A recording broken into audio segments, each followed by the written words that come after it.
Madam sir madam అంతే అంటున్నారు కడప ప్రజలు. కుర్చీ కోసం కడప ఎమ్మెల్యే మాధవిరెడ్డి చేస్తున్న రచ్చ అంతా ఇంతా కాదు.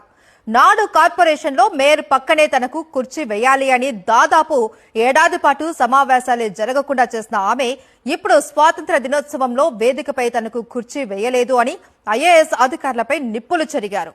కుర్చీ కోసం కడప ఎమ్మెల్యే చేసిన హంగామా చూసి ప్రజలు ముక్కున వేలేసుకున్నారు. నిబంధనల ప్రకారం ఎవరికి ఎక్కడ కుర్చీ వేయాలో చట్టం చెబుతుంది. దానికి ప్రోటోకాల్ ఉంది. కానీ కడప ఎమ్మెల్యే మాధవిరెడ్డికి చట్టాలు నిబంధనలు అంటే మహాచిరాక్కు. తాను కోరుకున్న చోట కుర్చీ వేయాలి, లేదంటే ఇకంతే.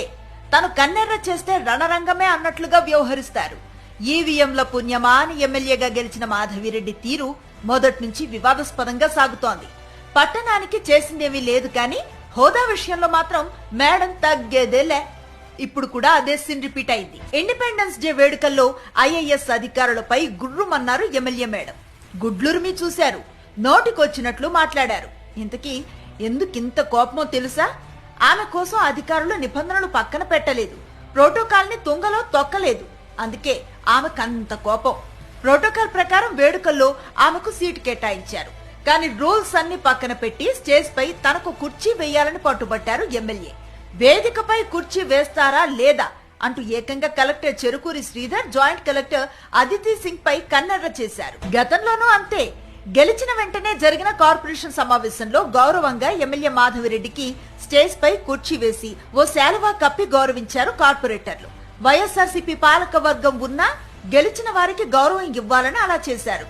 కానీ ఆమె ఆ గౌరవాన్ని నిలుపుకోలేదు. శాలువా కప్పిన కార్పొరేటర్లనే నోటికొచ్చినట్లు అదే సమావేశంలో మాట్లాడారు. పాలక వర్గానికి చిర్రెత్తుకొచ్చింది. మా పాలక వర్గంపై ఆమె పెత్తనం ఏంటని మరుసటి సమావేశంలో నిబంధనల మేరకు కిందే కుర్చీ వేశారు. ఇక అంతే. మేడం మాధవిరెడ్డి స్టేజ్ పై కుర్చీ కోసం రచ్చరచ్చ చేశారు.